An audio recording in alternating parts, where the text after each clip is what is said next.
Assalamualaikum warahmatullahi wabarakatuh. Innal hamdalillah nahmaduhu wa nasta'inuhu wa nastaghfiruh wa na'udzu billahi min shururi anfusina wa min sayyiati a'malina. May yahdihillahu fala mudilla lahu wa may yudlil fala hadiya lahu. أشهد أن لا إله إلا الله وحده لا شريك له وأشهد أن محمدا عبده ورسوله. اللهم آتي نفسي تقواها وزكيها أنت خير من زكاها أنت وليها ومولاها آمين. أما بعد. إخوة الإيمان إخوة في الدين أعزكم الله أحبكم في الله. Alhamdulillah, alhamdulillah, thumma alhamdulillah. Ikhwatul iman, alhamdulillah kita berhimpun dalam majlis ta'lim. Ikhwatul iman, kita sampai pada hadis yang ke-31. Hadis yang ke-31. Rasanya inilah hadis yang agak panjang dalam bab sabak ini. Dalam bab sabak ini hadisnya panjang. Kita akan belajar beberapa pelajaran daripada hadis ini. Ikhwatul iman, ini kita kata keajaiban orang yang sabar. Dalam bab taubat, kalau antum masih ingat, kita belajar keajaiban taubat. Bagaimana satu orang itu apabila dia ada hati untuk kembali kepada Allah, maka dia dapat melihat keajaiban demi keajaiban. Iaitu seorang yang kita belajar pada bab taubat yang telah melakukan dosanya agak banyak dan besar, iaitu dosa membunuh. Bukan seorang, bukan dua orang, angka mencapai sampai 100 orang. 100 orang dia bunuh. Tetapi di situ ada keajaiban yang Allah tunjukkan. Satu orang yang kita katakan belum memulakan kebaikan, tetapi akhirnya Allah membuka pintu syurga yang begitu luas untuk dia. Inilah kita katakan keajaiban apabila hamba itu ada hati untuk datang kepada Allah. Untuk datang kepada Allah, sudah ada jalan ke syurga. Apatah lagi kalau dia datang dengan ruh dan jasad kepada Allah. Apatah lagi kalau dia masukkan diri dia dalam ayat yang selalu kita ulang tentang alladzina amanu wa amilus salihat. Dia ada hati yang amanu, beriman, dan dia ada tubuh badan yang wa amilus salihat, yang melaksanakan iman itu. Maka Allah katakan tentang jannatul firdausi nuzula. Jannatul firdausi nuzula, akan diberi kepada dia jannatul firdaus. Kanat lahum jannatul firdaus. Dia akan mendapat, dia telah mendapat syurga firdaus di sisi Allah. Inilah satu keajaiban yang kita tak akan dapat di mana-mana. Dan kita melihat juga dalam bab sabar itu, dalam bab taubat itu, bagaimana Nabi kita Muhammad memuji tentang kullu bani Adam khata'. Anak Adam banyak buat salah, tetapi di kalangan anak Adam yang salah ada pesalah yang baik. Subhanallah, ada pesalah yang baik. Siapa dia pesalah yang baik? Pesalah yang mengaku salah dan datang kepada Allah, yang bertaubat. Kita baca ayat Allah, Allah menyebut tentang hal taubat, wasari'u ila maghfiratin min rabbikum wa jannatin 'arduha as-samawati wal ard. Allah membuka kepada orang yang bertaubat pintu syurga, dan syurga itu seluas langit dan bumi. Allahu akbar. Satu keajaiban.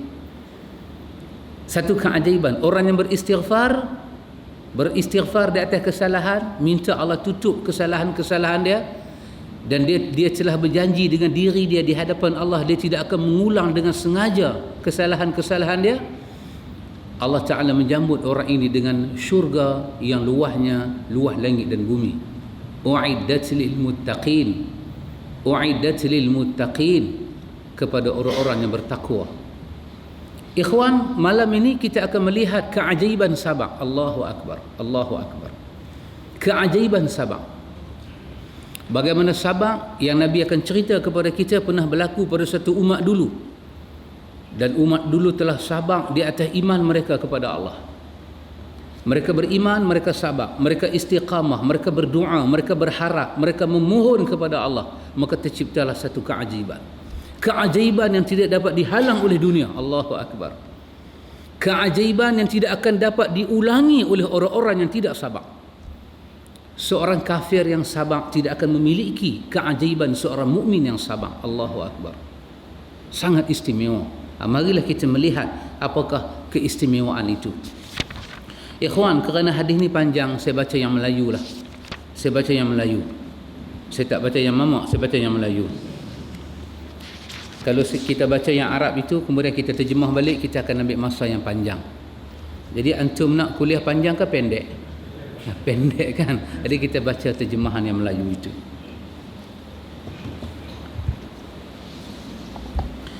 Kita tengok hadis yang ketiga, hadis yang ke-31 berada pada muka surat 86, iaitu hadis daripada Suhaib.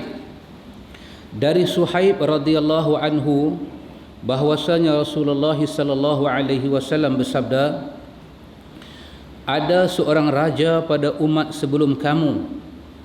Dia memiliki satu orang tukang sihir. Ketika dia sudah tua, dia berkata kepada raja, sesungguhnya aku telah lanjut usia, maka utuslah kepada aku seorang pemuda agar aku mengajarnya ilmu sihir. Ini ikhwatul iman, Nabi nak cerita kepada kita tentang apa yang berlaku kepada zaman sebelum daripada kita.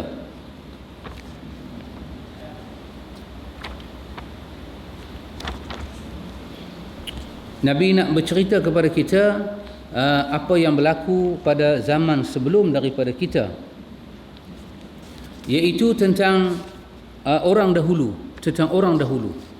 Satu raja zaman dulu, dia ini ada seorang tukang sihir.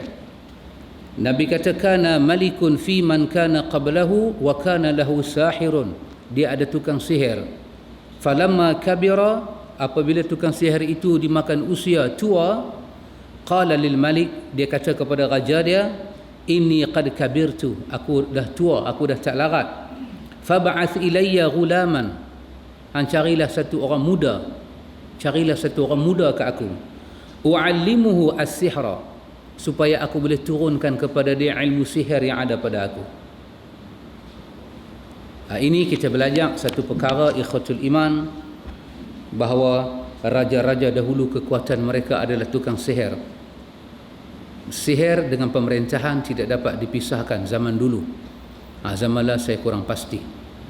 Pasal semuanya kemas, saya kurang pasti. Tak dapat dipastikan. Tapi zaman dulu, raja dan kuasa ajaib tak dapat dipisahkan. Mungkin raja itu memberi alasan, saya nak protect with our government, with our country. Dia bagilah alasan apa pun. Tujuan dia bela ahli nujum ini untuk kepentingan negara kah? Tetapi hakikatnya tukang sihir digunakan untuk peribadi. Tetapi hujahnya adalah hujah kenegaraan. Saya ingat zaman ini tidak berlaku seperti itu. Tidak berlaku. Kalau berlaku pun teruk daripada itu. Ikhwatul iman, maka raja ini, maka kita tengok, maka raja mengutuskan seorang pemuda kepadanya. Lagi satu ikhwatul iman, antum tengok kita belajar apa di sini pada perenggan yang pertama ini, bagaimana ilmu yang sesat ini dia sentiasa mencari pewaris dia. Dia cari waris dia. Antum tengok. Dia sihir yang agak tua, tukang sihir yang tua, sahir tua. Apa yang dia bimbang? Dia bimbang ilmu jahat dia itu tidak ada waris. Allahu Akbar. Bagaimana kita tak bimbang ilmu kita ini? Kita belajar sunnah, kita tak bimbangkah mayat kita siapa nak bagi mandi? Anak kita macam mana? Mana boleh kita tak bimbang? Ini pewaris ini, ada pewaris itu. Cari, dia suruh raja cari, dan raja pun spend lot of the money, not lot, poor of the money. Bolehkan bahasa orang putih sikit, menyediakan suatu dana yang besar untuk apa? Untuk cari pewaris, belajar ilmu sihir ini supaya boleh menjadi protect kepada raja itu. Subhanallah. Maka sangat sedih ikhwatul iman kalau ilmu-ilmu yang baik itu tidak ada waris dia. Jangan bimbang, jangan bimbang. Orang yang mewariskan ilmu baik kepada orang, dia mendapat ganjaran yang besar di sisi Allah. Dia mendapat ganjaran yang besar di sisi Allah. Lebih-lebih dia waris itu ilmu Quran, ilmu sunnah. Cukup dia faham sepatong hadis dengan lengkap, dengan jelas, dengan susunan dia, dan dia sampaikan pada satu orang. Dia bukan bersyarah, dia bukan mengajak, tetapi dia sampaikan pada satu orang, mungkin di kedai kopi, mungkin sampai duduk kapi rokok. Mungkin tabiat merokok dia tak tinggal, tapi sunnah dia sayang. Bagus, alhamdulillah.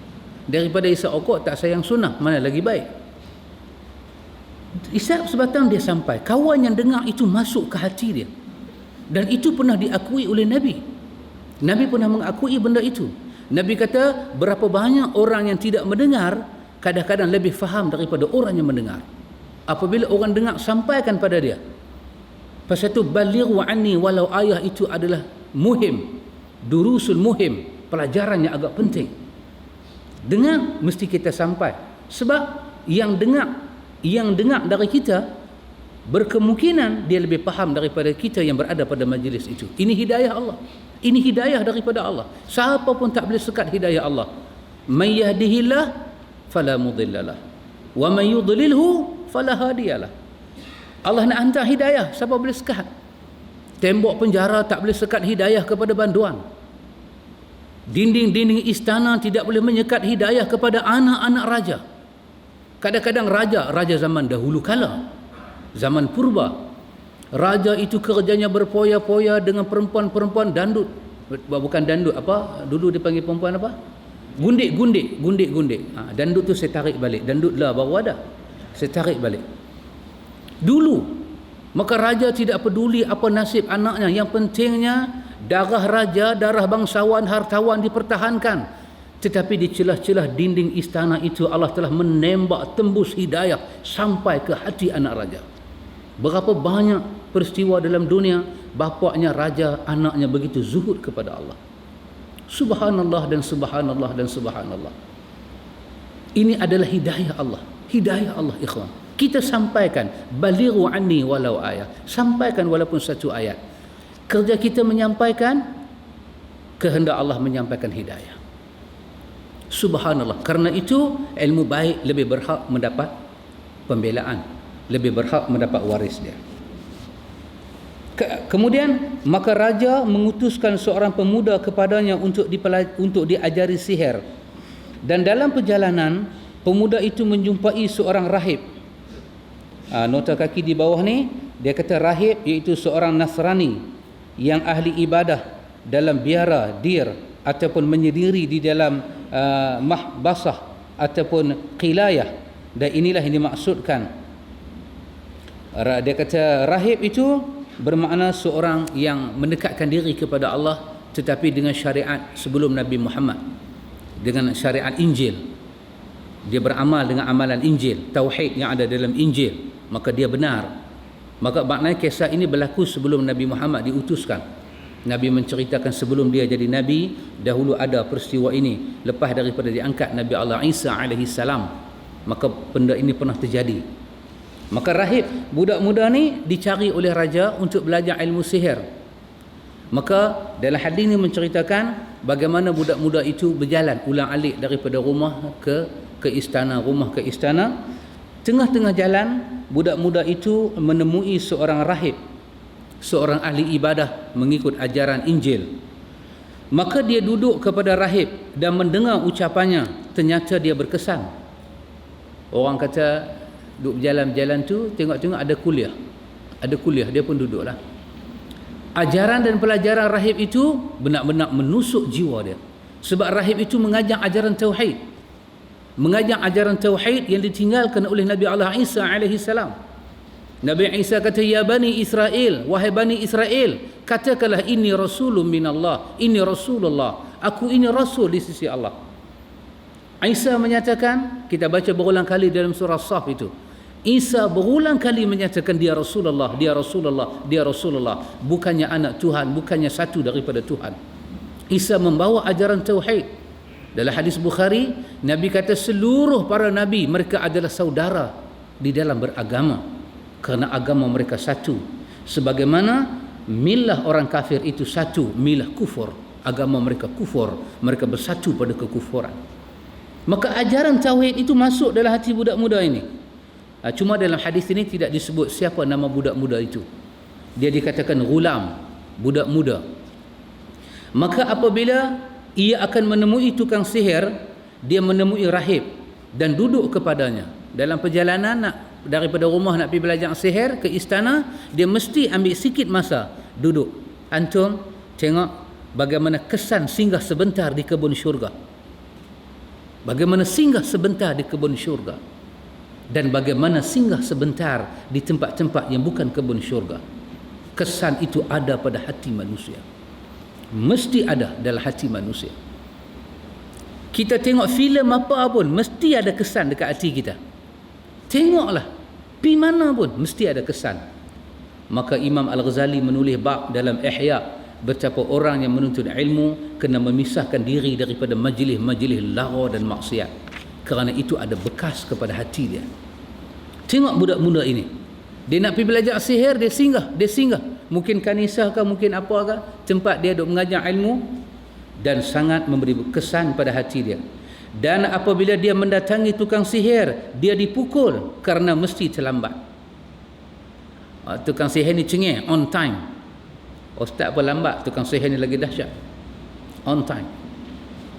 Balon, pasal tengok ilmu ni kita belajar. Ilmu sesat ni pasal apa? Senang masuk, prinsip dia jelas, prinsip dia tegas, manhaj dia begitu, dan dia tidak bagi muka kepada orang yang belajar. Kita bila belajar agama, kita mau yang orang bahasalah dia kata bersantai-santai, jangan terlampau ni sangat, jangan terlampau ni sangat, kita tak dapat apa terus. Tengok kita belajar di sini bagaimana manhaj ta'lim.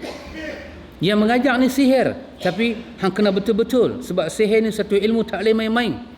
Dia tidak boleh tidak khusyuk, dia kena khusyuk. Kerana khusyuk itu mendekatkan diri kepada syaitan, dan syaitan suka pada orang yang khusyuk pada dia. Na'udzubillah, memohon perlindungan kepada Allah. Maka dia kena pukul. Maka hal itu dia adukan kepada rahib. Budak muda pun cakap kepada rahib. Akhirnya rahib berkata, kalau kamu takut tukang sihir, maka katakanlah, aku tertahan oleh keluarga aku. Dan apabila kamu takut pada keluargamu, maka katakanlah, aku tertahan oleh tukang sihir. Maka rahib ini mengajak ilmu. Kalau hampir lambat ke istana kerana hang belajar dengan aku, hang kata, mak suruh buat kerja banyak di rumah.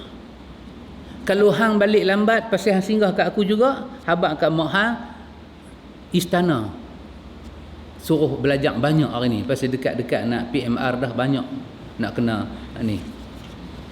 Di sini tidak dapat kita mengertikan kenapa rahib itu ajak budak ini berbohong, sedangkan ajaran tauhid tidak begitu. Mungkin berbohong ketika itu maslahatnya lebih baik daripada bercakap jujur. Mungkin bercakap jujur ketika itu kerosakannya lebih besar. Maka berbohong ataupun tidak, kondisi, situasi, masa dan tempat akan menjadi dalil. Kita tak boleh bohong sepanjang masa. Mana boleh bohong? Orang dia tak kata bohong, dia kata taklid. Dia kata ni bukan bohong, ni taklid. Taklid lain, bohong lain. Tetapi lafaz dia serupa juga. Dia kata taklid. Wallahu ta'ala alam. Kata para ulama, mungkin kalau budak tu cakap benar, ajaran tauhid dia tak boleh belajar. Dia cakap benar. Mungkin kalau dia cakap benar, dia tanya, istana tanya, pasal apa lambat? Dia kata, saya belajar tauhid dekat situ. Mungkin istana akan hantar topi merah pergi tangkap dia. Akan hantar bomba-bomba pergi tembak, gas-gas. Maka larilah rahib itu daripada dia punya tempat ibadat, biara-biara. Mungkin Bermakna ajaran tauhid akan terjejas. Masa itu, situasi itu, kondisi zaman itu memerlukan keputusan dan ijtihad. Maka rahib itu memberi pandangan. Maka fahamlah kita, kadang-kadang kondisi itu berlaku juga kepada kita. Bukan selalu, not every time, not on time dan full time. Dia kadang-kadang overtime. Sikit-sikit dia jadi. Sikit-sikit dia jadi. Ustaz, awak main lambat. Ustaz beritahu jam. Wahai singgah kena gano. Abang jam dia marah pula kan. Abang kena gano dia marah. Apa kami duduk tunggu ustaz bagus punya kena gano. Tak pasal mengantuk. Mengantuk tak boleh bawa kereta. Maka ustaz, bukan ustaz ni, ustaz lain. Bukan ustaz ni. Jangan tengok macam tu. Aku tidak pernah berbohong kepada kamu. Ustaz lain. Maka ini tidak dapat kita mengertikan kenapa rahib itu mengajak dia berbohong, tetapi kita boleh memahami dengan naluri dan perasaan kita mungkin masa itu memerlukan tindakan itu. Kadang-kadang saya contohkan perkara yang simple. Kadang-kadang kita berbohong. Apa dia? Kita ada anak umur 8 tahun 9 tahun mengaji sekolah agama. Dia mengaji sekolah agama. Ini bulan puasa. Tiba-tiba anak kita hak laki-laki ni, dia tengok mak dia makan di siang hari. Apakah penjelasan mak dia nak bagi? Ataupun kondisi sebaliknya, ni dah habis dah puasa semua, gedebang-gedebung dah habis dah. Mak dia puasa. Mak dia Isnin puasa, Selasa puasa, Rabu puasa, Khamis puasa, Jumaat puasa, Sabtu puasa, Ahad puasa. Dia tanya mak dia, mak puasa apa? Mak nak habaq apa? Mak nak kata puasa sunat. Dia pun main IQ juga. Dia kata dia habaq Isnin dengan Khamis aja. Selasa dia pun tak puasa sunat. Mak Selasa pun puasa, Rabu mak tu puasa qada. Tapi nak habaq apa kat budak tu? Kalau mak kampung senang aja. Aku penampang sekali lagi habis. Bubuh penampang habis. Tetapi maknya educated, professional. Apa dia nak bagi tahu kat anak dia? Dia akan berbohong tidak banyak sikit. Dia kata saja mak puasa. Hari tu masa bulan puasa mak tak puasa pasal mak sakit perut. Dia nak habaq kata mak datang bulan ni, budak tu tak boleh faham. Budak tu tanya pula, bulan apa mak? Alamak budak ni. Last sekali hampir tanya Pak Hang lah senang. Mai dekat Pak nak kata apa? Pak pun habaq mak hang mai bulan. Dia tanya, Pak lah ni dah bulan Oktober, mak mai bulan apa? Nak bagi satu penjelasan, dia tak dapat. Ketika itu biasa terjadi dalam hidup kita. Itu saya tanya banyak lah, pergi buat aja sekolah lah senang. Tanya, bukan keluar periksa pun nak tanya. Budak tu dia macam mencari jawapan. Kondisi ini kadang-kadang biasa berlaku. Maka mungkin kondisi itu dia dihadapi oleh rahib itu. Bukanlah Islam ini satu agama yang isinya berbohong. Tidak. Tetapi di dalam Syiah 90% isi agama adalah taqiyah. Mesti berbohong. Tidak ada iman bagi orang yang tidak bertaqiyah. Maka rahib itu ajak perkara itu kepadanya. Tak kala dia seperti itu. Maksud dia duduk belajar ulang alik lah lagu tu dengan apanya rahib ajak dia, abang rumah lagu ni, abang istana lagu ni, tengah-tengah jalan ambil manfaat mengaji tauhid. Begitulah kehidupan dia. Tiba-tiba dia memergoki. Mana punya bahasa ni? Maksud dia jumpa lah kot. Dia jumpa lah kot. Tengok dalam fabainama huwa dhalik idh ata ala dabbatin azimatin. Dia meneruskan pelajaran, belajar, tiba-tiba dia menemui di tengah jalan dabbatin azimah, satu binatang yang besar yang telah merintangi orang-orang. Jumpa binatang yang besar, yang binatang itu dia halang jalan orang. Qad habasatin nas, dia halang orang berjalan. Binatang apa tidak diberi penjelasan. Dabbah mungkin binatang 4 kaki ke apakah, wallahu taala alam. Kadang-kadang Nabi tak perlu bagi penjelasan. Sahabat duduk depan Nabi ni depa orang Arab. Habaq dabbah depa faham dabbah. Cukuplah.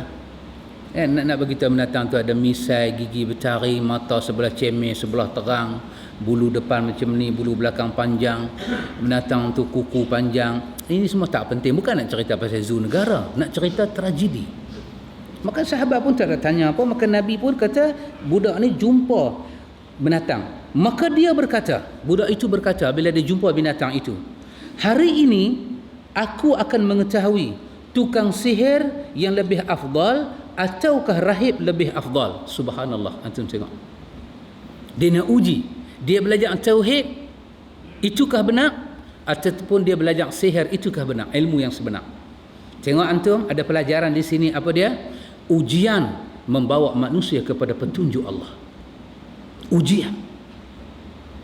Ketika manusia diuji, dia akan memohon kepada Allah dengan hati yang benar-benar.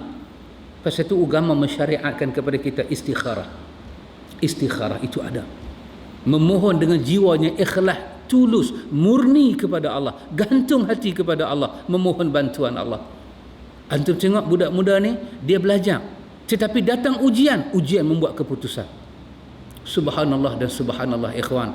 Kerana itu apabila Allah uji kita, apa yang kita perlu minta kepada Allah? Ya Allah, kau lapanglah dadaku dengan ujian ini ya Allah. Hang tambahlah kesabaran dalam hati aku ya Allah. Hang tolong aku ya Allah.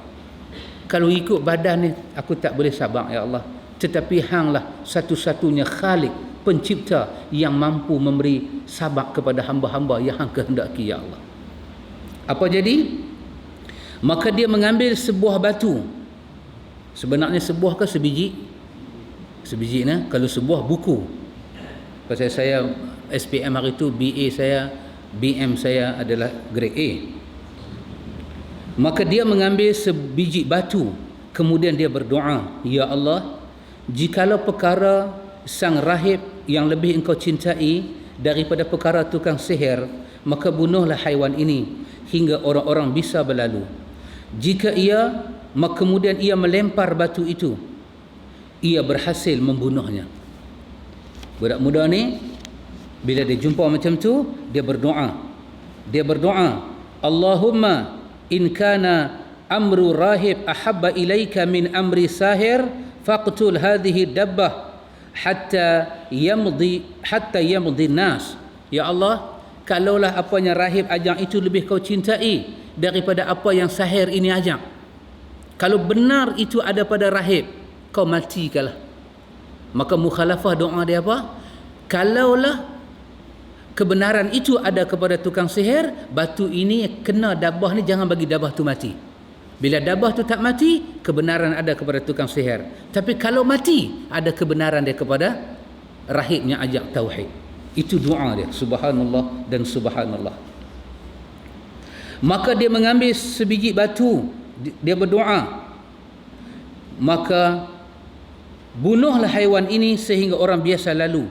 Kemudian dia melemparkan batu itu, dia berhasil membunuh dan orang-orang pun bisa meneruskan perjalanan. Subhanallah, hidayah telah sampai, petunjuk telah sampai.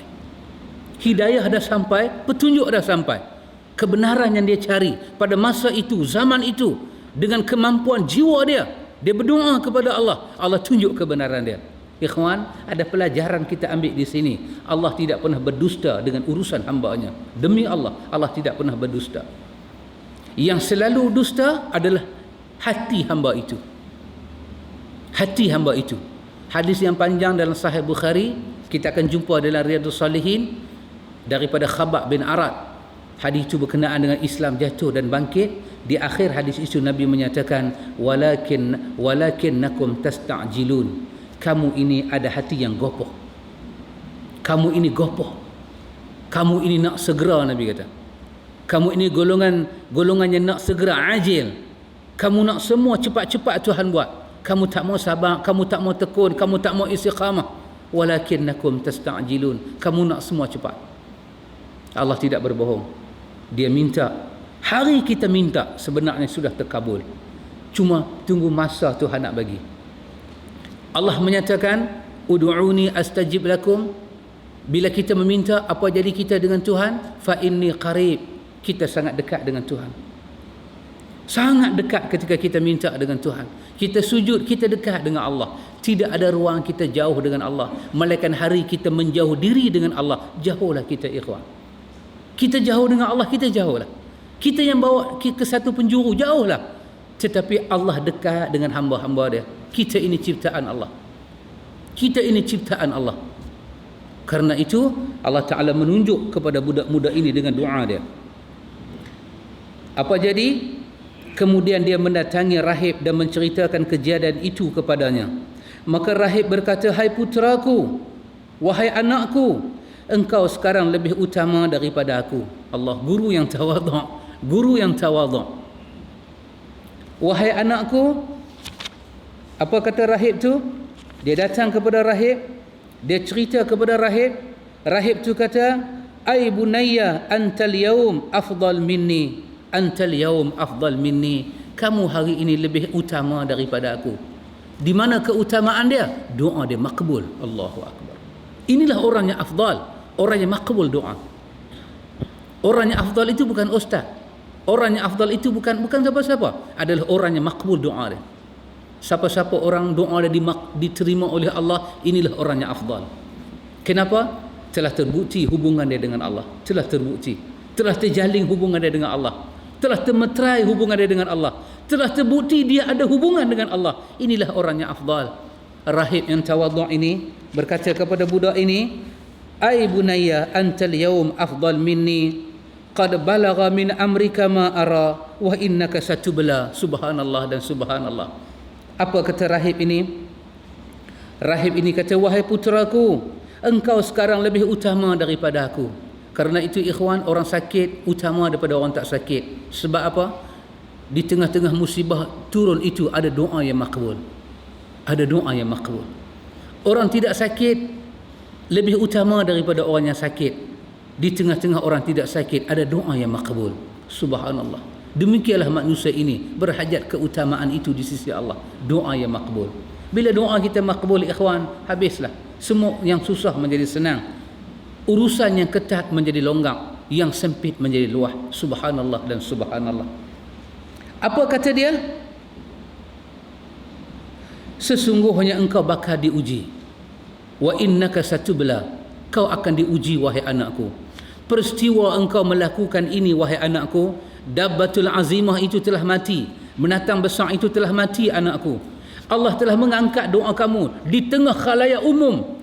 Innaka satubla, akan datang ujian daripada Allah wahai anakku. Orang yang makbul doa adalah orang yang diuji. Akan datang ujian daripada Allah. Antum, kita banyak, bukan kita lah, saya lah, banyak mengeluh dalam hidup ini, kenapa diuji itu, kenapa diuji ini.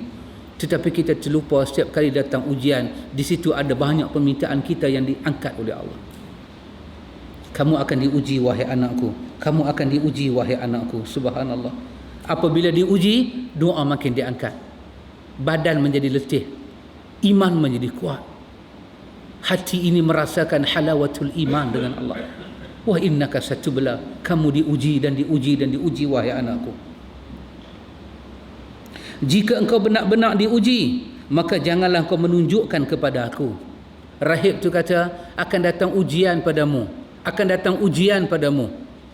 Tetapi jadi apa pun, jangan habanglah aku duduk macam mana. Ini pelajaran. Jangan kita habang kita belajar di mana. Jangan mengaji, jangan habang mengaji dengan siapa. Ni hang duk mengaji pelik-pelik ni siapa ajak? Diam. Jangan habang. Selamatkan guru anda. Bagi tahu nama orang lain tak apa, jangan habang nama guru sebenar. Tetapi tidak begitu. Bukan rahib ini takut. Tetapi kalau jadi apa-apa pada rahib, dia tidak dapat mengajak pada orang lain. Begitulah ikhwan kita memelihara agama ini. Ada masa orang tanya kita sengah, ada masa orang tanya kita jawab. Kita tak jawab bukan bermakna kita bodoh ataupun bukan bermakna kita tak apai. Tetapi kondisi itu kalau kita jawab, fitnah lebih merebak. Fitnah lebih merebak.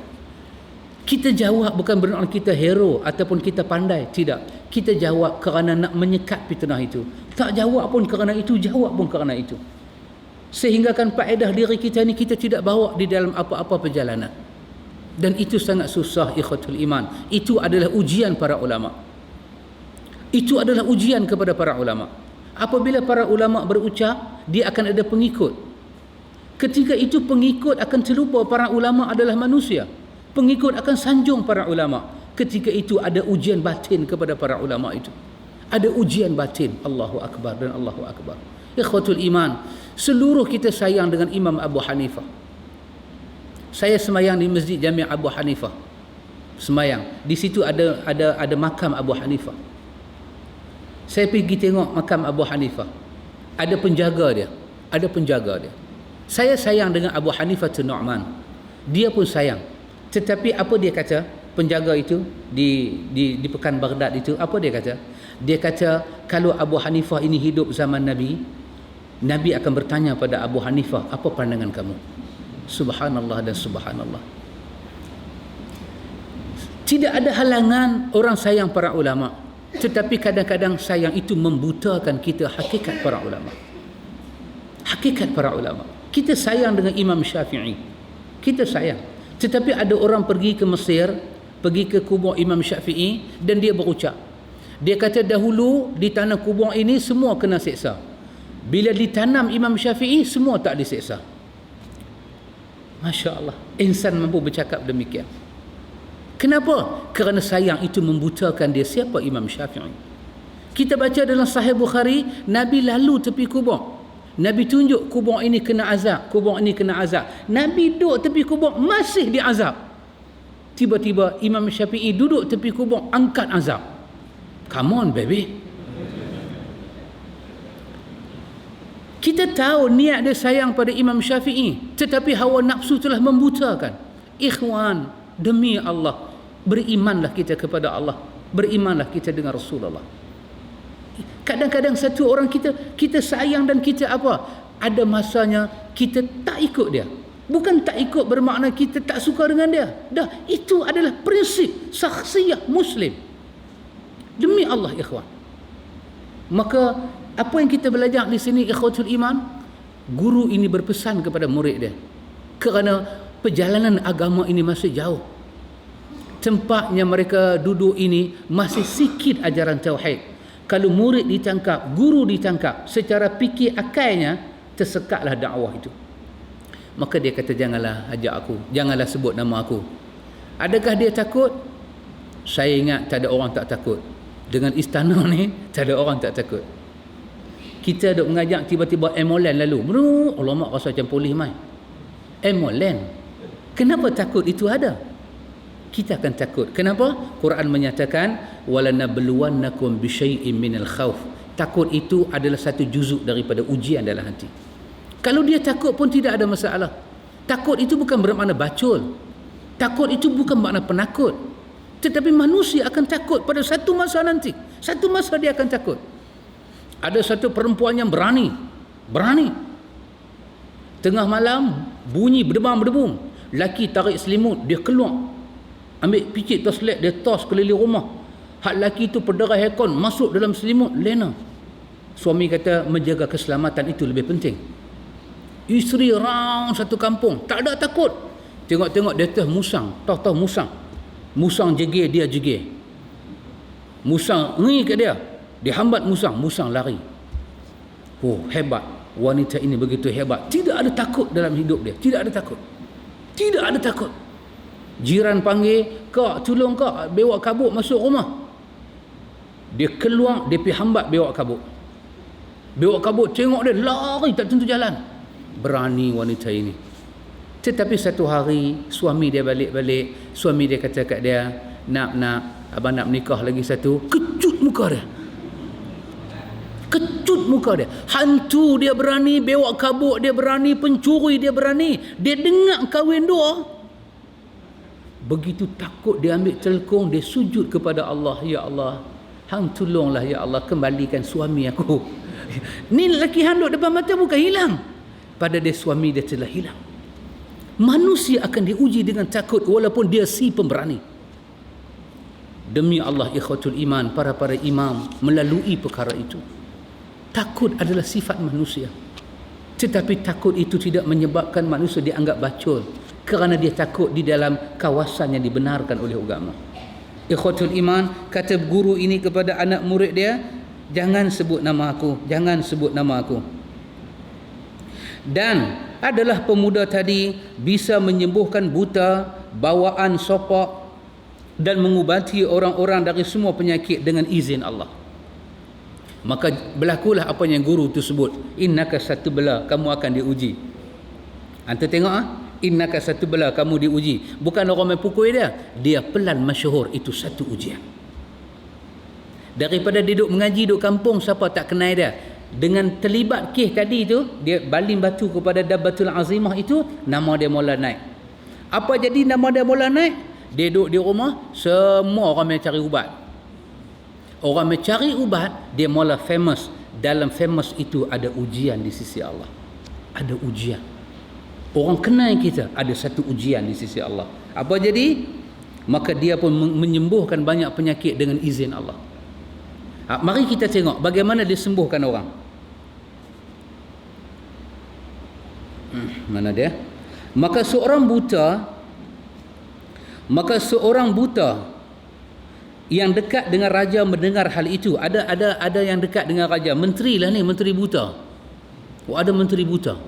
Buta mata tak apa, jangan buta perut. Kalau buta perut, bukan buta perut dengan mana buta perut tu. Buta perut ni orang tua kata buta mata hati lah.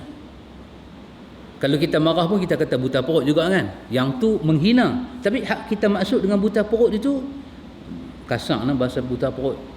Buta hati lah senang. Maksud saya bukan buta perut tu. Tak, maksud saya buta mata hati. Dia menteri yang buta mata, tapi dia masih boleh khidmat pasal dia tahu kerja dia. Menteri ni buta. Maka menteri ni dengar kata budak muda ni sudah boleh ubat orang. Akhirnya dia mendatangi pemuda itu dengan membawa hadiahnya melimpah. Dia berkata, ni menteri yang buta ni kata, semua yang ada di sini adalah untukmu jika kamu bisa menyembuhkan aku. Subhanallah. Anda tengok, satu ujian famous datang. Apa dia? Harta kekayaan. Masa tak famous, jalan kaki pergi masjid. Famous datang berabus. Oh, saya 2 biji dah orang bagi. Untuk parking lagu tu tak buka pun plastik dia lagi. Pasal apa? Nak buh minyak pun tak lepas, nak naik ke mana? Akan diuji. Rentak kehidupan mula akan diuji. Rentak. Kata Syekh Maulud, apabila Allah menguji manusia, bukan kata rentak kehidupan. Rentak pakaian mula akan diuji. Rentak perjalanan akan berubah. Tutur bahasa akan diuji oleh Allah. Subhanallah dan subhanallah. Ujian yang tidak disedari. Ada ujian kita sedang, ada ujian kita tidak sedang. Ada ujian kita sedang kita diuji, ada ujian kita tak sedang kita diuji, tetapi dia satu ujian di sisi Allah. Ikhwan, apa jadi? Semua ini, semua yang ada di sini adalah untukmu jika kamu bisa menyembuhkan aku. Maka pemuda itu berkata, sesungguhnya aku tidak bisa menyembuhkan seorang pun. Sesungguhnya yang menyembuhkan itu adalah Allah. Jika kamu beriman kepada Allah, aku akan memohon kepada Allah, maka dia pasti menyembuhkanmu. Subhanallah. Dia pati, apa bahasa kita, pati kepada formula yang dia duk. Bukan ayat-ayat ni semua, bukan ayat Qalah 7 masjid, tidak. Iman kepada Allah. Budak muda yang belajar ilmu tauhid.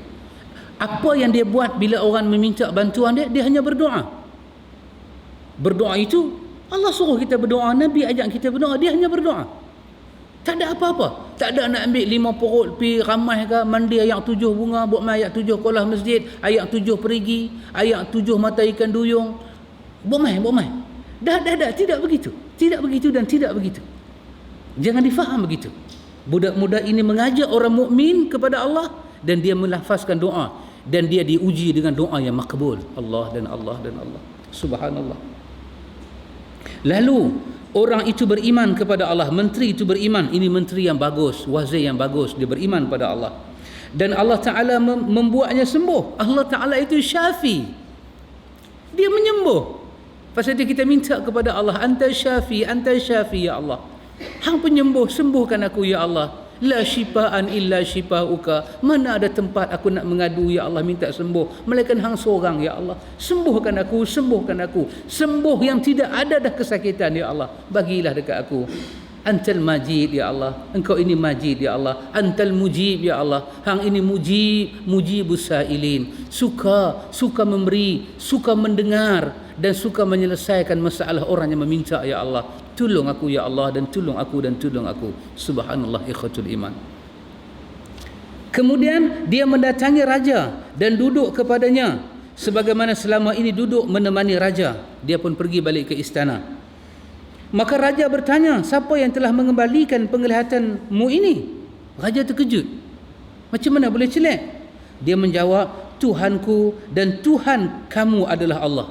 Dia sudah dakwah kepada raja. Allahu Akbar. Dia sudah dakwah kepada raja. Allahu Akbar. Ada Pakcik Hanifah duk main kuliah kan, Pakcik Hanifah duk main kuliah. Ya, kita bercakap tentang agama, bercakap Pakcik dengar. Kata rasuah begini, hadis dia begini, itu begini, semua baca. Saya bercakap beginilah dalam majlis beginilah. Tetapi Pakcik Hanifah satu hari dia pergi berdakwah dekat polis pasal rasuah. Tetapi alhamdulillah dia telah mengamalkan hadis ini. Dia tak cerita dia belajar dengan siapa. Itu yang sangat diberkati Allah. Polis itu buat pameran dekat balai polis itulah Tanjung kan, dia buat pameran apa masyarakat rakyat dengan polis. Pakcik Hanifah pun masuk, dia tengok polis pun tak layan dia, semua buat macam ikan curut aja. Dia pun tak kata apa. Sekali dia pergi tengok polis tu, kata pakcik hari ni, sekali dia sound terus kat polis tu, kata pakcik nak cakap sikit lah. Kerja polis ni kerja yang dirahmati Allah. Orang tidur dia jaga, tempat mengadu nasib, pencuri mai dia yang hambat. Polis ni keluar daripada rumah dengan uniform, belum tentu petang lagi boleh balik. Mungkin kena peluru di dada dan sampai ke katil hospital. Polis tu dengar-dengar, ya pakcik, betul pakcik. Tetapi kerja yang mulia ini boleh jadi kerja paling jijik kalau ambil rasuah. Alamak, dia sudah ambil dakwah begitu. Saya dakwah, jangan ambil rasuah, dakwah di sini. Jadi sebenarnya bila saya dakwah, dia hanya jadi dakwah. Kerana apa? Saya punya sasaran tu tak kena. Sebab yang mengaji ni bukan pengamal rasuah. Kita ini orang yang bersih. Kita ini clean. Memang saya clean, tapi clean dengan mana bersih? Kita bersih. Kita orang yang clean. Kita bersih bab ni. Tetapi pakcik telah mendakwakan depan hadapan orang itu. Saya katakan kepada pakcik, ini adalah dakwah yang akbar. Ini adalah tabligh yang akbar. Ini adalah dakwah yang benar. Tajuknya betul, perkataannya betul dan kena kepada orangnya. Saya kata pakcik, apa jadi lepas tu? Lepas tu polis tu kata salam, dia ada kerja nak pergi. Dia terus keluar daripada majlis itu. Tidak ramai kita boleh berdakwah demikian ikhwan. Kita boleh bercakap, bercakap dan bercakap. Kadang-kadang sasaran kita tak ada depan. Subhanallah. Kita belajar di sini ikhwan, menteri ini dia dakwah kena pada tempat dia. Yang menyembuhkan aku adalah Allah. Allah itu Tuhan aku dan Tuhan kamu, tuanku. Masya Allah, Masya Allah, Masya Allah. Ini sangat kejutkan hati kita. Allahu Akbar. Tetapi itulah pukulan iman. Sesiapa yang beriman kepada Allah, dia akan rasa sedap ikhwan. Dia akan rasa manis walaupun dia diuji badan dengan sakit. Allah dan Allah dan Allah. Allah dan Allah dan Allah. Allahu Akbar, Allahu Akbar. Apa jadi pada raja? Apa jadi? Maka tengok, maka raja menghukumnya dan terus menyiksanya. Ini raja yang tidak beriman. Dia hukum dan dia siksa menteri yang beriman. Sampai akhirnya dia menunjukkan pemuda itu. Raja pun tak, menteri ni pun tak tahan, dipanggil, dia tunjuk budak itulah. Budak itulah yang sembuhkan aku. Dialah yang abang ada Tuhan yang bernama Allah. Pemuda itu pun didatangkan dan raja berkata padanya, wahai putraku, sihirmu telah sampai pada tingkat menyembuhkan penyakit buta bawaan sopak dan engkau telah berbuat. Raja bila tengok budak tu mai, lah raja kata budak ni yang duk belajar hari tu yang istana duk bagi beasiswa. Budak ni lah. Alhamdulillah, Alhamdulillah, Alhamdulillah. Rupanya beasiswanya raja bagi tidak sia-sia. Kamu telah belajar sampai peringkat yang menguntungkan negara ini. Alhamdulillah. Kamu telah beramal, wahai anakku. Kamu mampu mencelikkan orang yang buta. Maka hari ini negara berbangga kerana berkeluar apa nama? Bukan subsidi, berkeluar apa itu? Beasiswa. Beasiswa pinjaman kepada rakyat dia. Alhamdulillah. Tiba-tiba budak ni menjawab, sesungguhnya aku tidak bisa menyembuhkan sesiapa pun. Sesungguhnya yang menyembuhkan itu adalah Allah Ta'ala. Rupanya dia persembahkan sembah derhaka rupanya. Masya Allah. Dia kata, dah tuanku, tidak. Apa yang saya buat bukan kerana ilmu sihir dan bukan kerana istana, tetapi ini adalah urusan Allah. Maka raja menghukumnya dan terus menyiksanya sehingga dia menunjukkan pada rahib itu. Allahu Akbar. Habaq kebenaran ikhwan, kebenaran itu di belakangnya ada cubaan. Habaq kata dah, bukan pasal istana dah, ini adalah ajaran tauhid. Terus pukul, tanya tok guru hang siapa. Maka rahib pun dihadirkan dan dikata kepadanya, tinggalkan agamamu.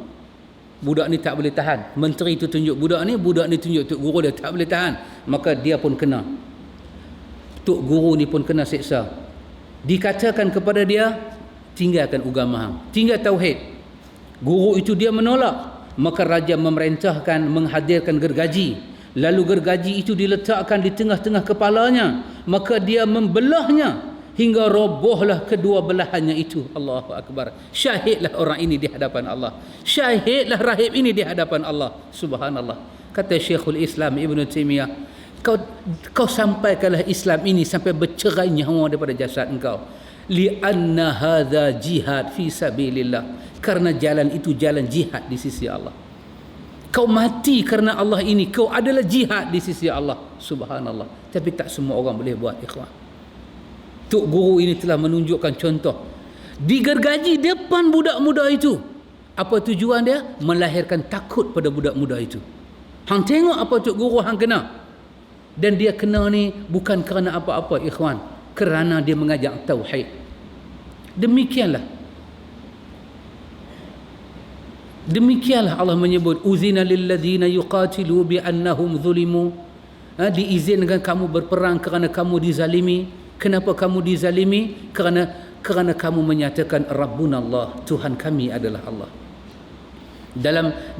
Dalam dunia ini, jenayah yang paling besar yang orang Islam buat di sisi orang kafir adalah orang Islam mengisytiharkan Rabbunallah. Dia marah dengan kita sebab kita menyatakan Rabbunallah. Tauhid kita kepada Allah, dia marah. Maka matilah guru yang tua ini sebagai syahid di sisi Allah. Kemudian teman dekat raja dihadirkan dan dikata kepadanya, tinggalkan agamamu. Dibawa menteri yang celik tadi, dikatakan tinggal agamamu, wahai wazir, wahai menteri, tinggalkan agamamu. Kalau tidak nasib kamu seperti si tua tadi. Menteri ini pun menolak. Maka gergaji pun diletak di tengah-tengah kepalanya. Dia membelahnya hingga robohlah kedua belahannya itu. Mati menteri itu. Subhanallah. Inna lillahi wa inna ilaihi raji'un. Mereka balik bertemu Allah dengan penderitaan di dunia, tetapi dengan penuh senyuman nak masuk ke dalam syurga Allah. Allahu Akbar. Itu hari mereka, ikhwan. Bilakah hari kita? Balik bertemu Allah dengan senyuman setelah diuji di dunia. Di dalam hadis Nabi menceritakan dibalas ahlul afiyah dan ahlul bala. Siapa ahlul afiyah? Orang yang tidak diuji. Siapa ahlul bala? Orang yang sering diuji. Ketika dibalas ahlul bala ini, dibalas ahlul afiyah yang tidak diuji di dunia melihat balasan kepada ahlul bala. Dia kata apa? Kenapalah ya Allah kau tidak takdirkan aku mati digergaji kerana-Mu ya Allah. Inilah balasan yang sangat indah dan syahdu. Tetapi di dunia manusia tidak mau diuji. Wa basyiris sabirin. Sabarlah, gembira kepada orang-orang yang sabar. Basyir, gembirakan kepada orang-orang yang musibah ini. Kemudian pemuda itu dihadirkan dan dikata kepadanya, tinggalkanlah agamamu. Dia menolak. Budak muda dia pun tak mau. Walaupun dia tengok dua kematian yang mengerikan. Dua mayat dan jenazah diusung, dua-duanya mati syahid kerana Allah. Kerana Allah. Kerana Allah. Subhanallah. Tidak menggoyahkan. Antum malulah. Saya malu. Kita malu sebagai mukmin. Kita sedang membaca sejarah hidup seorang budak muda. Budak muda yang masuk iman dalam hati dia. Iman membuat hati dia lebih keras dan kental daripada orang tua. Masya Allah. Inilah iman, ikhwatul iman. Karena itu gamaknya, daripada muda kita kena didik pemuda-pemuda ini sayang dengan agama. Masa muda ikhwatul iman, hafalan dia bagus. Orang muda ni kalau dia mengapai, macam menulis, macam mengukir di atas batu, tak akan hilang hafalan dia. Orang tua mengapai macam mengukir di atas laut. Ukir lenyap, ukir lenyap, ukir lenyap. Bukan orang tua tak boleh mengapai, boleh mengapai, tetapi kemampuan itu ada pada orang muda. Akalnya, otaknya. Kemudian bila kita didik budak muda ni daripada kecil sampai ketua, didikan itu jadi daging darah dia. Maka kerana itulah Nabi menceritakan tentang orang muda yang diuji oleh Allah. Orang muda. Tetapi orang tua jangan takut. Orang tua jangan bimbang. Orang tua-tua ini dikasihi oleh Allah. Kerana tuanya, kerana ibadahnya, dan dia sangat istimewa kerana tuanya di dalam taat kepada Allah. Kerana tua, dia memberi sokongan pada orang muda. Masya Allah. Inilah orang tuanya kita belajar, Syekhul Kabir Suhaib yang merawikan hadis ini. Suhaib bin Sinan Ar-Rumi yang menjadi rawi pada hadis ini. Dia seorang tua. Qurtubi menyatakan Syekhun Kabir. Dia tua. Dia dipaklu, dipukul kerana nak hijrah ke Madinah. Orang tua zaman sahabat telah memberi sumbangan untuk menjayakan agama ini. Subhanallah, subhanallah. Semoga Allah merahmati orang tua yang mencintai Allah dan Rasulnya. Dia menolak, maka raja menyodorkannya kepada sekumpulan sahabat dan berkata, pergilah bawa ia ke gunung ini dan itu. Dan jika kamu telah sampai pada puncaknya, maka jika dia meninggalkan agamanya, bebaskannya. Tetapi jika tidak, maka lemparkanlah dia. Raja kata bawa dia ke puncak bukit, masuk kat tebing tu, tanya dia, nak tinggal agama ke tak mau tinggal? Kalau dia kata dia nak tinggal, dia nak ikut agama nenek moyang kita, bawa balik dah. Tapi kalau dia kata dia agama ni juga, tolak bagi dia mampu bang. Ke puncak bukit. Puncak bukit dulu tinggi-tinggi. Mereka membawanya pergi dan membawanya ke puncak bukit. Maka pemuda itu berdoa. Antum belajarlah di sini. Kita belajar. Ni kita duk belajar bagaimana doa satu keajaiban. Budak muda tu tak pakai pedang, tak pakai taekwondo, tak pakai tomoy, tak pakai siku 12. Dia hanya pakai berhubung dengan Allah, doa. Dan doa dia makbul. Mari kita tengok. Tadi doa dia, Dabbatul Azimah, menatang mati. Ini doa dia lagi. Apa jadi? Bila dia sampai ke puncak bukit itu, dia berdoa. Dia kata, ya Allah, cukupkanlah aku terhadap mereka dengan sesuatu yang engkau kehendaki. Sangat ajaib doa dia. Dia kata, ya Allah, cukupkanlah aku, ya Allah. Ya Allah, cukupkanlah aku, ya Allah. Cukupkanlah aku, ya Allah. Allahumma kfinihim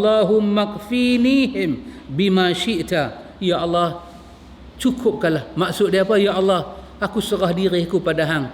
Aku tak tahu nak buat apa dengan mereka. Aku serah apa hang nak buat, hang buat. Janji hang selamatkan aku, ya Allah.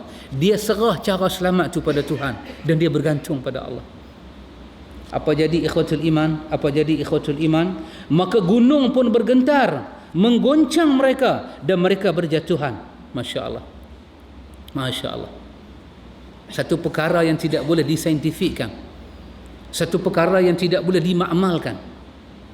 Doa mencetuskan kehidupan. Allahu Akbar. Ya Allah, aku tak tahu ya Allah, tapi hang cukupkanlah aku ya Allah. Dia tak abang, ya Allah hang bagi dia patah gelincak mampu bang. Dia tidak berdoa demikian. Dia menyerahkan apa Tuhan nak buat kepada Allah. Yang dia mau satu aja, selamatkan dia. Maka Allah goncangkan bukit itu. Kemampuan Allah. Allah goncangkan bukit itu. Maka hulu balang ni semua jatuh mati. Dia berjalan menuju raja. Maka raja bertanya kepadanya, apa yang telah dilakukan oleh sahabat-sahabatmu? Dia menjawab, Allah Ta'ala telah mencukupi aku terhadap mereka. Maka raja pun menyerah kepada sekumpulan sahabatnya dan bertitah, bawalah dia naik di atas sebuah perahu hingga ke tengah laut. Jika dia meninggalkan agamanya, lepaskan. Jika tidak, maka ceburkanlah dia, pirjam tengah-tengah laut. Maka mereka membawanya. Dia berdoa, ya Allah, cukupkanlah aku terhadap mereka dengan sesuatu yang engkau kehendaki. Dia berhubung hati dengan Allah. Masya Allah. Maka tiba-tiba kapal itu terbalik dan mereka mati tenggelam. Dia berjalan mendatangi raja. Allahu Akbar. Antum, satu keajaiban, sabar campur doa. Apa ingredient dia? Iman, sabar, campur doa adalah ubat. Masya Allah. Masya Allah. Masya Allah. Apa kita nak katakan, ikhwan? Iman, sabar, campur doa. Tiga-tiga ini terbentuk lagi satu, istiqamah. Dia berjalan di atas jalan itu. Ribut, taufan, semua dia jalan. Allah menunjukkan perlindungan Allah kepada orang-orang yang bergantung pada Allah. Kita tidak kuat, ikhwan. Tetapi kita baca dan belajar daripada surah Al-Ankabut. Apa Allah cerita? Allah cerita labah-labah dan rumahnya. Allah tak habaq labah-labah itu lemah, tapi Allah kata rumah labah-labah itu lemah. Allah tak nafikan labah-labah ada sengat, ada bisa. Bisa labah-labah ni kalau kena boleh bawa kepada mati. Allah tidak menafikan. Tetapi Allah beritahu satu aja, tempat labah-labah menyandarkan hidup dia lemah. Apa dia? Labah-labah sandak diri dia pada ayat li'ah dia, lemah.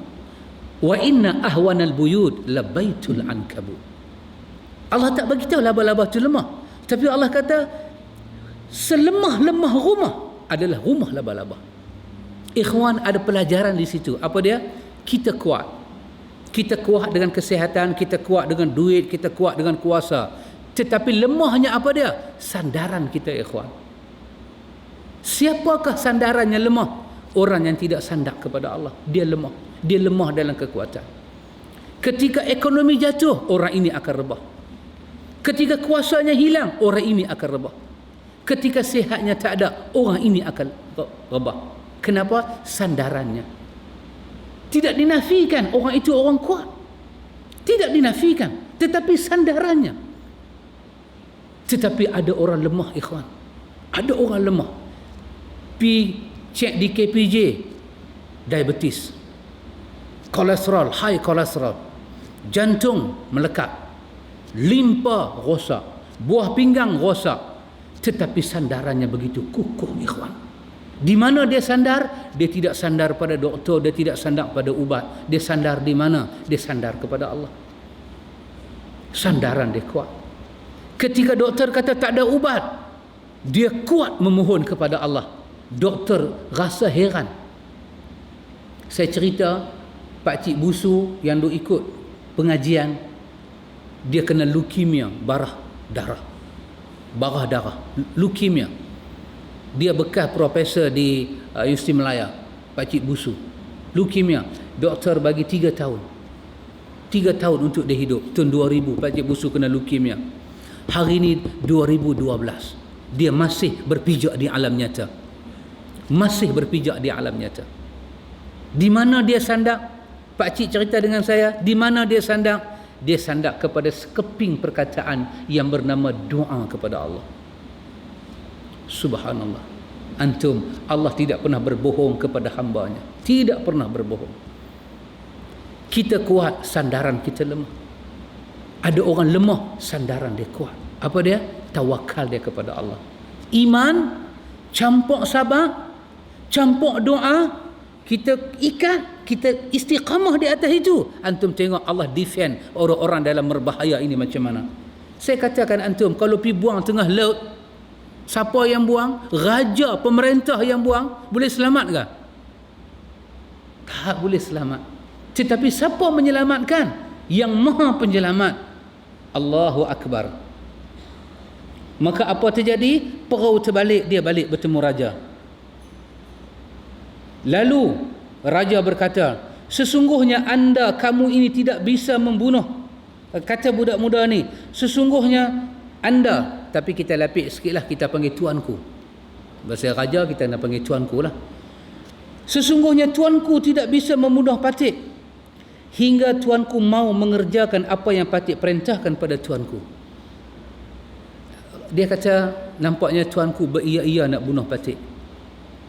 Raja kata, ya, ini bukan bunuh tanpa niat, aku nak bunuh dengan niat ni.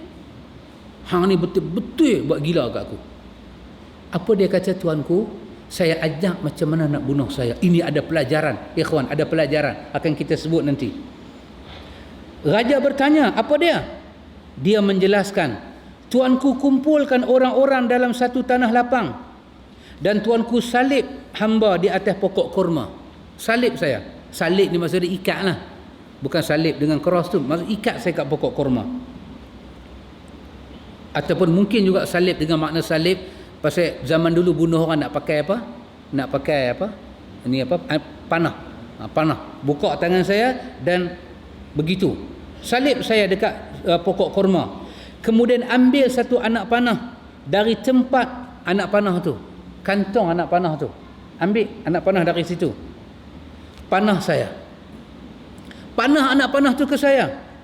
Kemudian letak anak panah tu di tengah-tengah busar. Kemudian ucap, tuanku, saya ajak tuanku nak bunuh Patik, ajak tuanku nak bunuh Patik.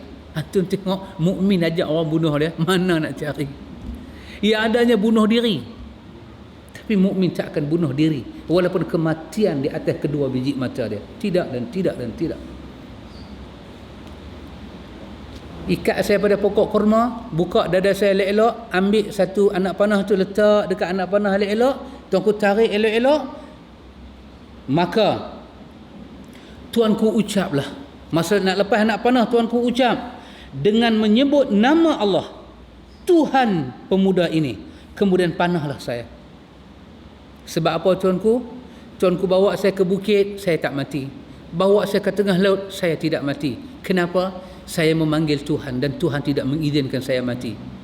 Maka tidak ada benda boleh bunuh saya, tuanku, melainkan tuanku panggil Tuhan saya, dengan izin dia, matilah saya, tuanku. Antum nampak tak? Di belakang dia ajak raja bunuh dia, apa dia punya target? Dia punya target, biar dia mati dan rakyat melihat bagaimana cara dia mati. Dia hanya boleh mati dengan menyebut nama Allah. Dan orang masa itu pula, orang yang suka terikut dengan benda pelik. Apa akan jadi? Orang akan gerut, Allah, Allah. Alamak, orang nanti kata, alamak, sebut nama Tuhan dia, dia baru boleh mati. Oi, sempoi Tuhan dia no, dahsyat no. Alamak, dahsyat ni, siapa Tuhan dia? Maka orang akan datang mencari agama. Rupanya dia bunuh, dia buat orang bagi bunuh dia, dia mati dengan tujuan dia nak menyelamat dan dia nak sebarkan agama. Inilah kematian yang sangat bagus. Maka kalau kita boleh mati lagu tu, silakan. Mati di hadapan orang kafir, kita bawa diri kita, orang kafir bunuh kita, dengan orang kafir bunuh kita, ramai orang kafir masuk Islam. Ini kematian yang sangat diradai, sangat diradai. Ini bukan makna bombastik, tidak. Ini bukan makna bombastik, tetapi ini makna mati kerana Allah, membawa diri kepada Allah Ta'ala. Allahu Akbar. Rupanya budak muda ni, walaupun dia muda, tapi kerana iman masuk, dia mampu berfikir jauh nak menyinarkan agama ini. Maka tuanku pasti bisa bunuh Patik. Lalu dia, yakni raja, mengumpulkan orang-orang dalam satu tanah lapang dan salibnya, yakni pemuda itu, di atas batang pohon kurma. Kemudian raja mengambil satu anak panah dari kantongnya. Kemudian dia meletakkan anak panah di tengah-tengah busar panah. Kemudian dia menyebut, dengan menyebut nama Allah, Tuhan pemuda ini. Maka kemudian dia mendidik anak panah itu, dia melepaskan anak panah itu. Maka anak panah itu tepat mengenai pelipisnya. Dia meletakkan tangannya, kemudian dia meninggal. Matilah budak muda itu. Tengok apa dia kata? Summa qal bismillahi rabbi ghulam. Bismillahi rabbi ghulam. Budak tu suruh raja tu kata kalimah ni, dengan nama Allah Rabbil Ghulam, pencipta kepada budak ini. Maka raja tak sedap, dia menyebut kalimah Allah. Dia lepas dan kena ke dada budak itu, masuk ke jantung budak itu. Anak panah itu merosakkan apa yang ada dalam dada budak itu, maka budak itu mati. Maka orang-orang ramai mengucap, kami beriman dengan Tuhan pemuda ini. Allahu Akbar. Allahu Akbar dan Allahu Akbar. Kematiannya menyelamatkan agama dan menyebarkan agama. Apa orang ramai kata? Faqala an-nas. Bila manusia tengok budak muda tu mati dengan nama Tuhan budak muda itu, faqala an-nas, manusia pun berkata, amanna bi rabbi ghulam, kami nak beriman kepada Tuhan budak muda ini. Tuhan kami tak ada power, Tuhan kami tak ada kekuatan, raja bukan Tuhan. Budak muda ini telah menyelamat akidah dia dan akidah orang-orang lain. Dia mati untuk Allah. Kami beriman dengan Tuhan pemuda ini. Raja kemudian dihadirkan, diberitahu, apakah anda melihat apa yang dahulu anda khawatirkan? Orang-orang telah beriman. Orang beritahu pada raja, tuanku dengar cakap dia, perkara yang membimbangkan tuanku telah terjadi. Apa tuanku bimbang? Tuanku bimbang ajaran tauhid dan agama baru tersebar. Tapi tuanku tak sedar, ini adalah satu perangkap tuanku. Apabila tuanku buat lagu tu, tuanku telah masuk dalam perangkap dia. Dan hari ini apa yang kita bimbang telah terjadi, kebangkitan rakyat untuk beriman kepada Allah. Subhanallah dan subhanallah. Maka dia memerintah menggali parit di mulut-mulut jalan. Mulut jalan ni macam mana? Jalan ada mulut lah. Mulut jalan bermakna dekat tepi-tepi jalan lah kot nah, mulut-mulut jalan. Gigi ayak kan? Gigi ayak, mulut jalan. Baik. Begitu. Maka dia memerintah menggali parit di mulut-mulut jalan yang ada di antara rumah-rumah. Oh, situ panggil mulut jalan, tempat orang duk keluar tu. Raja punya arahan. Maka parit pun digali dan api dikobarkan dalam parit itu. Allahu Akbar. Allahu Akbar. Ini pemerintahan, ini pemerintah ini. Api pun digali. Maka raja lalu berkata, siapa yang tidak kembali dari agamanya, maka lemparlah dia ke dalamnya dalam parit itu. Maka diperintah kepadanya, masuklah. Mereka lalu melakukan hingga seorang wanita bersamanya adalah seorang pemuda kecil miliknya. Wanita itu enggan untuk menceburkan diri ke dalam api. Anak kecil itu berkata kepadanya, ibu, sabarlah, sesungguhnya engkau berada di atas yang benar. Maka raja tak boleh tahan dengan kebangkitan rakyat untuk beriman kepada Allah dan meninggalkan ajaran taghut, ajaran berhala raja ini. Raja gali parit di depan pintu-pintu rumah dia, parit yang dalam. Maka bubuh petrol, cucur api yang menggila, menjulang naik. Maka raja kata, siapa yang beriman kepada budak ni, beriman dengan Tuhan budak ni, hampa keluar daripada rumah hampa, jatuh masuk dalam parit. Siapa yang beriman pada aku, pada agama nenek moyang kita, maka dia selamat. Apa terjadi masa tu ikhwan? Seluruhnya terjun ke dalam api yang marah menyala itu. Mereka tidak bunuh diri, mereka datang kepada Allah. Mereka tidak bunuh diri, mereka datang kepada Allah. Sehinggalah Nabi kita Muhammad sallallahu alaihi wasallam menyebut ada satu wanita keluar. Hatta ja'at imra'atun wa ma'aha sabiyyun laha. Dia ada satu anak kecil, bukan ghulam, sabiyun, anak kecil. Bersama pemuda itu, bersama wanita itu, anak kecil. Dia sedang menggendong anak kecil atau memegang anak kecil. Maka wanita itu menjadi keberatan, dia takut. Tiba-tiba anak kecil itu menyatakan, ya ummah, ibu, isbiri fa innaki 'alal haq. Sabarlah ibu, dengan panasnya api ini, sesungguhnya ibu di atas kebenaran Allah. Seluruhnya tua, muda, kecil, besar membawa diri ke dalam parit yang digali semata-mata untuk mencari mardatillah, redha di sisi Allah. Inilah keajaiban orang yang sabar, ikhwan. Dia sabar di atas apa? Dia sabar di atas ujian Allah, ujian iman. Allahu Akbar. Ketika inilah Allah berfirman di dalam Al-Quran, qutila ashabul ukhdud an-nari dzatil waqud. Qutila ashabul ukhdud, dilaknat, dikutuk orang yang menggali parit untuk membakar orang yang mukmin. Bagaimana mereka gali parit? Mereka gali parit an-nari dzatil waqud. Mereka masukkan api ke dalam parit itu untuk membangkar orang-orang kampung yang beriman pada Allah. Apa Nabi kata? Qutila ashabul ukhdud. Dilaknat pemerintahan itu, kerajaan itu dilaknat, raja itu dilaknat, dan seluruh kaki tangannya menyumbang untuk gali parit, kesemuanya dikutuk dan dilaknat oleh Allah. Qutila ashabul ukhdud. Allah laknat seluruh orang yang menyakiti orang-orang yang beriman. Ikhwatul iman, apa pelajaran dan keajaiban kita ambil daripada hadis ini? Inilah sabar. Sabar beriman, sabar dengan musibah. Rupanya sabar orang dahulu lebih jauh daripada sabar kita, ikhwatul iman. Mereka dibunuh kerana iman, Allahu akbar. Mereka dibunuh kerana menyelamatkan akidah, Allahu akbar. Allahu akbar. Untuk mereka itu adalah syurga Allah. Untuk mereka itu adalah syurga Allah. Kemudian kita belajar di sini apa dia, ikhwan? Bagaimana sabar kerana Allah itu, sabar kerana Allah itu lebih kuat daripada api yang membakar tubuh. Api yang membakar tubuh. Kadang-kadang orang disakiti, Masya Allah.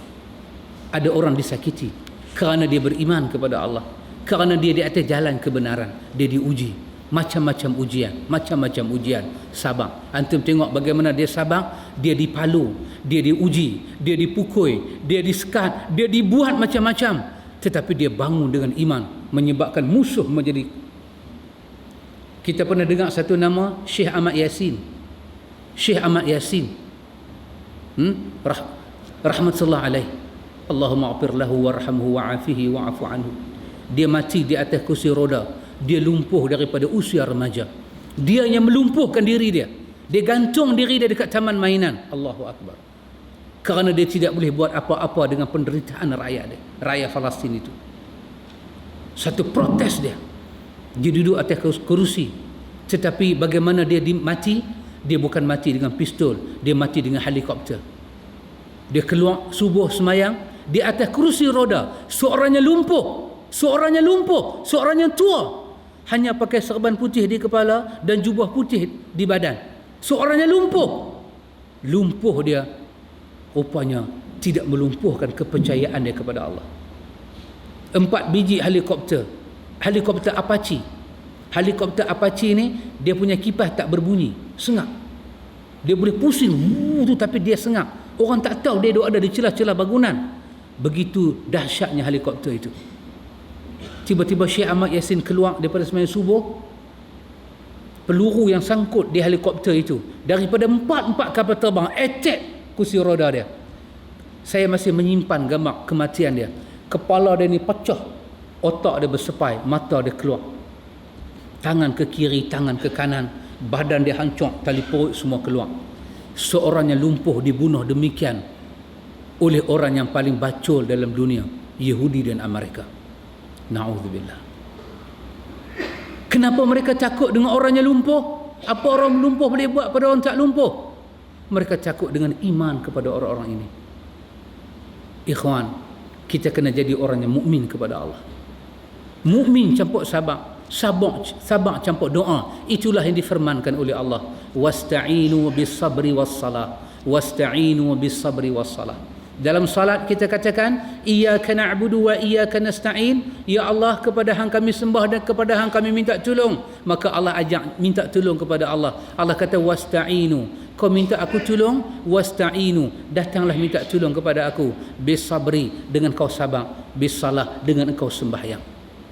Wa innaha lakabirah, berat pada perasaan engkau, berat pada hati engkau, illa 'alal khashi'in, kecuali kau tunduk kepada aku, alladzina yazunnuna annahum mulaqu rabbihim wa annahum ilaihi raji'un. Siapa dia orang yang boleh sabar? Adalah orang yang dalam hati dia kuat, bergantung, hati nak bertemu dengan Allah dan ganjaran-ganjaran Allah, dan dia kembali pada Allah. Ini orang yang boleh sabar. Ikhwan, kita kena bersihkan jiwa kita. Kita baca satu keajaiban pelik. Pasal itu Sa'ad bin Abi Waqqas tanya kepada Nabi, ya Rasulullah, ayyun nasi asyaddul bala'a? Ya Rasulullah, manusia manakah yang paling banyak diuji ya Rasulullah? Siapa yang paling banyak diuji? Nabi kata al-anbiya, para nabi. Para nabi lah paling dahsyat diuji. Summal amsal fa amsal. Kemudian orang yang di bawahnya sikit, di bawahnya seumpamanya. Makin kuat pegangannya dengan agama, makin datanglah ujian. Kalau lemah pegangan agamanya, maka lemahlah ujian dia. Masya Allah, Nabi kata akan diuji seorang mukmin itu. Nabi kata hatta yatrukahu yamshi 'alal ardi wa ma 'alaihi khati'ah wa ma 'alaihi khati'ah, sehingga kan mukmin itu berjalan di atas bumi, satu dosa dia tidak tanggung. Allahu akbar. Dan kemudian Allah akan ambil dia bertemu dengan Allah. Ikhwan, inilah keajaiban orang yang sabar. Di mana ada sabar? Pada musibah. Jadi selagi kita tak dikena musibah, kita payah nak training sabar. Dan ikhwan, saya katakan tempat yang paling kukuh kita bergantung ialah kepada Allah, kepada kita dan kepada as-sunnah. Pegang kuat-kuat, jadi apa-apa pun, gigi paling dalam kita pegang. Allah memelihara orang-orang ini. InsyaAllah ikhwan, kita belajar pelajaran yang begitu banyak daripada hadis ini. Nanti kalau diberi kesempatan kepada kita oleh Allah, masa dan kesihatan badan, kita akan tengok pula satu peristiwa yang berlaku di zaman Nabi. Bagaimana Nabi mendidik seorang perempuan, untuk Nabi ajak pada satu perempuan bagaimana untuk sabar. Bagaimana untuk sabar. Semoga Allah memberi kesabaran itu kepada kita, ikhwatul iman. Dan kita duduk belajar benda ni ikhwan, kita kena berdoa pada Allah. Ya Allah, aku belajar bab sabar, Hang bagi sabar kat aku ya Allah. Hang bagi sabar kat aku ya Allah. Sebenarnya tujuan aku belajar ya Allah, aku nak belajar sabar. Aku nak belajar ya Allah berhubung dengan Hang. Hang tolong aku ya Allah. Hang tolong aku. Maka Allah akan bagi apa kita minta. Mudah-mudahan dirahmati Allah dunia sampai akhirat. Subhanakallahumma wa bihamdika asyhadu an la ilaha illa anta astaghfiruka wa atubu ilaik. Allahumma rabbana atina min ladunka rahmah wa hayyi lana min amrina rashada. Wassallallahu ala nabi Muhammad walhamdulillahi rabbil alamin.